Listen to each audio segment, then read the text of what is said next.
যদি কখনো দেখেন দুনিয়া আপনাকে ভাঙতে চাচ্ছে, নামাতে চাচ্ছে, ধ্বংস করতে চাচ্ছে, আপনি রবের উপর তাওয়াক্কুল করে নবীর প্রেম ভালোবাসা নিয়ে একটু ধৈর্য ধরে সময়ের অপেক্ষা করবেন, সময়ের অপেক্ষা করবেন, রবের হুকুম আসা পর্যন্ত সময়ের অপেক্ষা করবেন।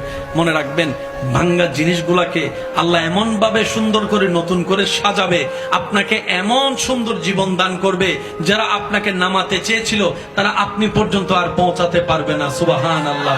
যারা আপনাকে টেনে ধরে নামাতে চেয়েছে তারা অনেক পিছনে পড়ে থাকবে, আপনি রবের রহমত নিয়ে অনেক দূরে এগিয়ে থাকবেন। মনে রাখবেন, শুধু একটু সয়ে যাবেন, একটু ধৈর্য ধরে থাকবেন, একটু সহ্য করে চুপ করে থাকবেন।